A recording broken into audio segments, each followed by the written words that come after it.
Yes, you're a Space TV on today's episode, and practically we are talking about a recent topic connecting with the 8,000 naira palliative, which President Tinubu has actually promised at least 12 million citizens of Nigeria who are really recently suffering and are still suffering and might still suffer more, who we don't actually know if the palliative is definitely going to reach the 12 million of them.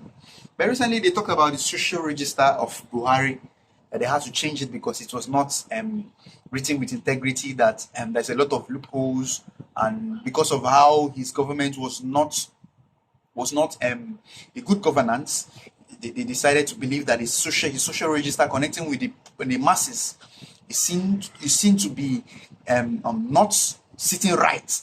It seems to not help, that the register cannot help the societies, and also has forms of criminal activities involved in it.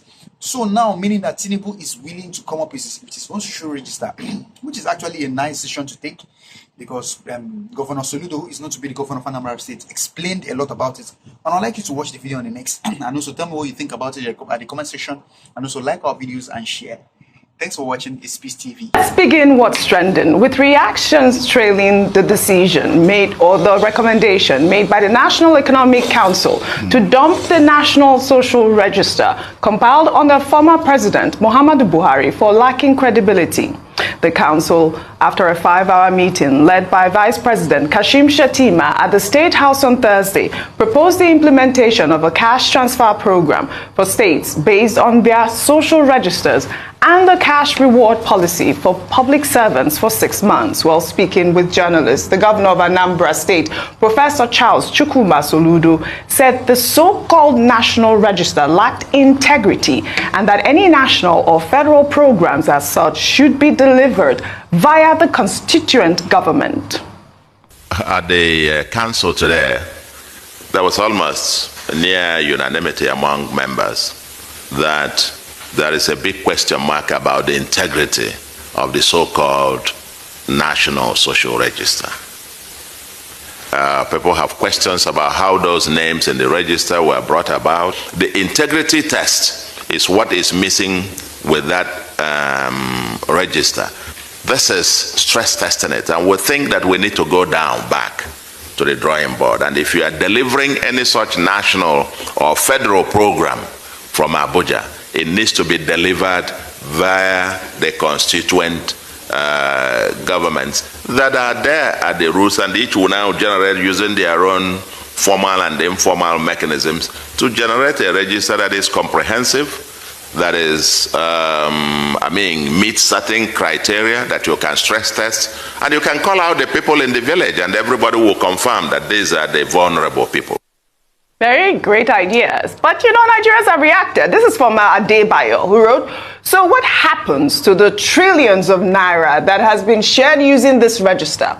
How do we trace them? Who do we hold responsible? Buhari? What's next after knowing it lacks credibility? So many questions, man. Then Obiajuli wrote, so heads should be rolling from the last administration, yes?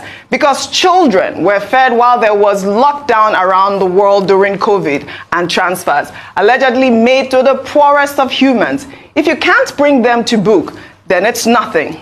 Well, another person called for the arrest of the Humanitarian Affairs Minister, Sadia Umaru Farouk, and that, a serious government would have arrested her because the fraud occurred under her ministry. This is Urel. He wrote, arrest the humanitarian minister. Ayo, I'm coming to you. I don't know if you saw that breakdown by the Ministry of Humanitarian Affairs only in April, showing concrete data. It appeared to be concrete data. So what happened? Yes, that's a big question. What happened? Yes. So before we go forward in terms of, let's move it to the subnationals in terms of the implementation of the investment infrastructure fund or the conditional cash transfer through government. Let's look back at what happened with the previous National Social Register, which the governors are now saying lacks integrity. At that NEC meeting, there were some governors who are serving their second term. Why didn't they speak out in the first, during the last administration? Yes. When the government said that they had, because they helped in developing the names on that register, why didn't they cry out at that time? Why is it convenient under a new administration or when you're at different points to then say, oh, that lacked integrity? We need to also question those governors who are serving their second term who didn't speak out during the time. Kudos to Professor Soludo now, who is saying, well, speaking from that next to say that, well, let it be implemented because they have a better picture and a better grasp of the people that they're working with and are able to confirm the names on the register. And earlier on, I'd said that even beyond the governors, let's go down, even further down to the local government, because they are not ghosts. If money was paid, we should be able to identify people who benefited from the National Social Register and the conditional cash transfer in the last administration, unfortunately. Yes. And the importance of investigating the previous administration is to avoid a future occurrence. When we're speaking about the Abia State governor saying that he had been able to identify ghost workers, over 2,000 on their database, what people were saying that was good, but the next step was to investigate who were they paying money to. I bring that example to bear here because it's the same thing with what's going on now. What happens usually is that when there are cases like, oh, that didn't work, people don't know who was giving money, investigations are not concluded. So there's no punishment. So it means that I was saying yesterday, the punishment for bad behavior is just let's sweep it under the carpet, let's say we are sorry and let's move on. No, we can't continue to move on. We need to investigate what really happened. Yes. Was under this same party, APC, and where those monies went to. And if there's anyone who is culpable, let them be brought to the book. Absolutely. Heads must roll. Dr. Abati. Well, let's just look at what the knowledge base on this matter is. I was citing the point earlier on that Yowa Akpera, that's the name of the coordinator of what is called the National Social Safety Net Coordination Office, NACOS, which was established in 2016. His job was to manage the process and to ensure the collation of data and all of that. And it was in that process that Nigeria came up with the National Social Register.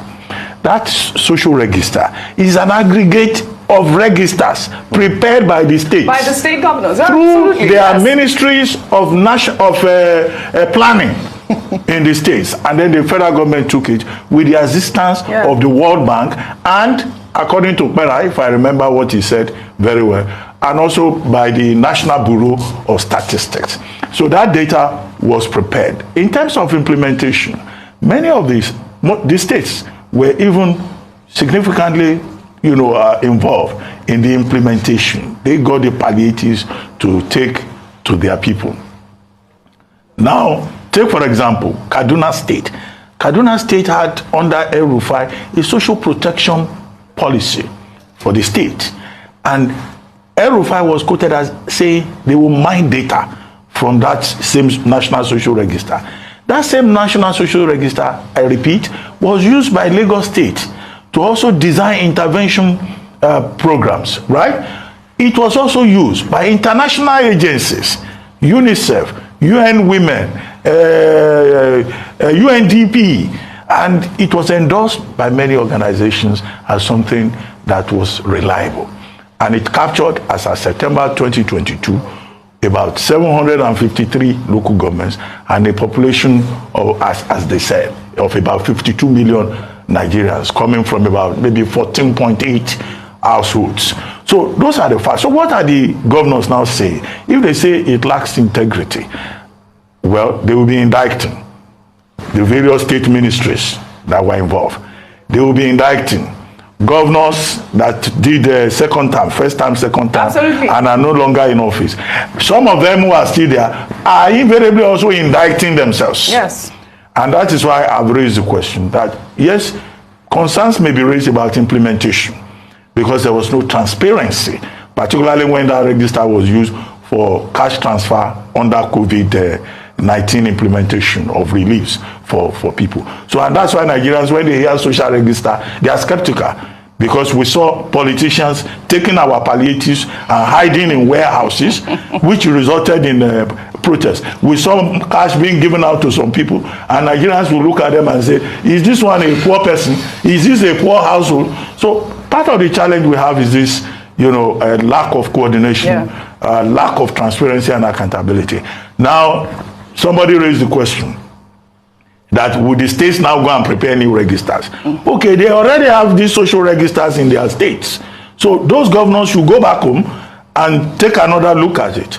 And then I hope that this is not an opportunity by state governors to lay their hands on the palliatives, on the cash transfer, and use it for some other purposes. I saw so many comments like that. That is the rhetoric online, Dr. Martin. Now they take it from the federal government. They say they want to take ownership of it. They are now just acting like they didn't know what happened in the past. So these are the questions to be raised. Yes. When you talk about integrity tests and you say the states are in a better position to manage the cash transfer. These same states that sit on local government funds. Yes.